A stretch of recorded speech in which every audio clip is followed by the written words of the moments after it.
Atomique à travers les âges. À travers les ères, différents modèles atomiques ont vu le jour, s'améliorant d'une fois à l'autre. Le modèle de Démocrite, ce philosophe de l'Antiquité, croyait que la matière était constituée de toutes petites particules identiques et invisibles. Son modèle atomique était appelé le modèle de la discontinuité. Il pensait que ces particules invisibles étaient séparées par du vide. Selon lui, la façon dont les atomes étaient répartis expliquait pourquoi certaines substances avaient des propriétés différentes des autres.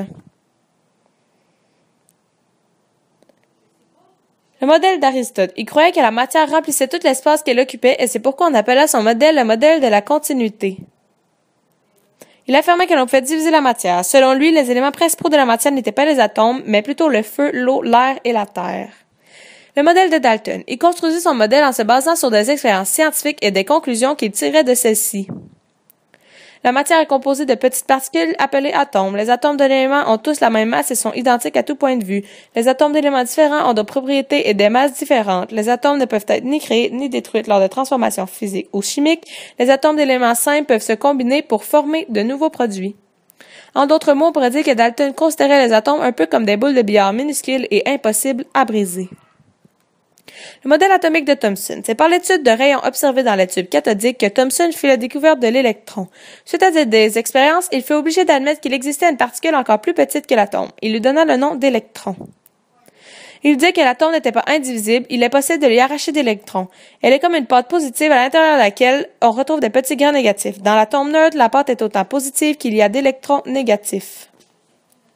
Le modèle de Rutherford. Ernest Rutherford est un physicien. Il a découvert que l'atome est en majorité vide. L'atome est principalement constitué de vide. La presque totalité de la masse de l'atome est située au centre de celui-ci, dans le noyau. De plus, le noyau est lui-même constitué de charges positives entassées. Les électrons gravitent autour du noyau dans l'espace vide autour de celui-ci. Le modèle atomique de Rutherford Bohr. Niels Bohr est un physicien danois qui a vécu jusqu'en 1962. Ce fut l'élève de Rutherford et il n'a apporté qu'une légère modification à son modèle.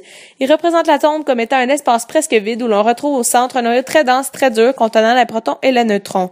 Les électrons circulent autour de l'atome dans des endroits prédéterminés appelés couches énergétiques ou niveau énergétique. Il peut y avoir plus d'un électron voyageant dans les niveaux énergétiques. Il y a toujours autant de protons que d'électrons dans un atome neutre. Un atome neutre possède autant de protons que d'électrons. La taille de l'atome est maintenant déterminée de par l'électron qui gravite le plus loin du noyau. Plus il y a d'électrons, plus ceux-ci se tournent loin du noyau et donc plus l'atome est gros. Le modèle atomique de Chadwick. Il a prouvé l'existence des neutrons. La job des neutrons est de coller les protons ensemble.